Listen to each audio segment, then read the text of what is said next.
Hello बच्चों, आपका अपने ट्यूटर टॉक चैनल में स्वागत है। आज की वीडियो में हम क्लास 9 सब्जेक्ट साइंस का थर्ड चैप्टर परमाणु और अणु एटम एंड मॉलिक्यूल्स का टॉपिक करने जा रहे हैं कि अणु किसे कहते हैं, जिसे इंग्लिश में मॉलिक्यूल्स कहा जाता है, उसके प्रकार और उसकी परमाणुता। हर टॉपिक को डिटेल में एक्सप्लेन करेंगे। आपको पता है किसी तत्व का सबसे छोटे कण को हम क्या कहते हैं? परमाणु कहते हैं।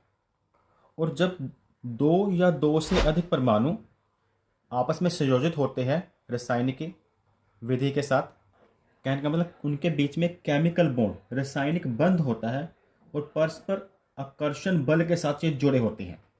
और यह किसी एक ही तत्व के भी हो सकते हैं या फिर अलग अलग तत्वों के परमाणु भी आपस में जुड़े हो सकते हैं। जैसे हम मान लेते हैं इसको O2 ऑक्सीजन का अणु O2, जिसमें ऑक्सीजन के दो परमाणु हैं और यह एक ही तत्व के परमाणु हैं। और यहाँ पर हम दिखाई दे रहा है कि अलग अलग तत्वों के परमाणु हैं, जिसमें ऑक्सीजन का एक और हाइड्रोजन के दो। तो इसे हम H2O, तो ये वाटर का मॉलिक्यूल हो गया, अणु हो गया। अभी तक हमें 118 तत्व के बारे में पता है, जैसे हाइड्रोजन, हीलियम, लिथियम, बेरिलियम, 118 तक।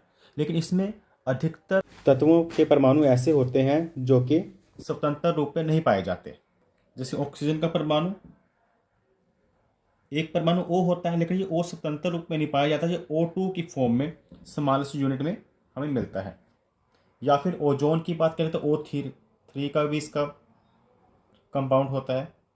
इसकी परिभाषा आप लिख सकते हैं, किसी तत्व या यौगिक का सूक्ष्मतम कण जो प्रकृति में स्वतंत्र रूप रह सकते हैं तथा तत्व या यौगिक के सभी गुण धर्म को प्रदर्शित करता है, अणु कहलाता है।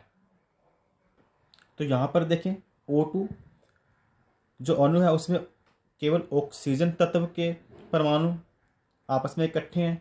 H2 में केवल हाइड्रोजन तत्व के परमाणु आपस में इकट्ठे हैं।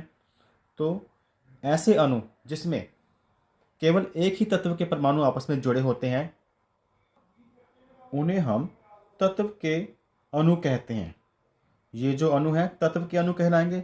और जिसमें अलग अलग तत्वों के परमाणु हो, जैसे इसमें हाइड्रोजन के दो परमाणु, ऑक्सीजन का एक परमाणु रासायनिक बंध बना रहे हैं। तो और इसमें मीथेन में क्या है, एक कार्बन का परमाणु है, 4 हाइड्रोजन के परमाणु है। कहने का मतलब अलग अलग तत्वों के परमाणु आपस में जुड़े हुए हैं। तो इन्हें हम यौगिक के अणु यानी कि कंपाउंड के मॉलिक्यूल्स कहते हैं। तो यह तत्व के अणु हो गए और यह यौगिक के अणु। अणु के अंदर परमाणुओं की संख्या के आधार पर उसे हम कहते हैं परमाणुता। किसी अणु की संरचना में प्रयुक्त होने वाले परमाणुओं की संख्या को उस अणु की परमाणुता कहते हैं। और इंग्लिश में इसे बोलते हैं हम एटॉमिसिटी। इसमें क्या होता है कि जैसे हीलियम, आर्गन, कार्बन जो एक ही परमाणु के रूप में स्वतंत्र रूप में रह सकते हैं, जा कह सकते हैं एक ही परमाणु से बनने वाले अणुओं को हम बोलते हैं एक परमाणुक अणु। और एक ही तत्व के दो परमाणुओं से मिलकर बने अणु को द्विपरमाणुक, जैसे O2 Cl2 H2।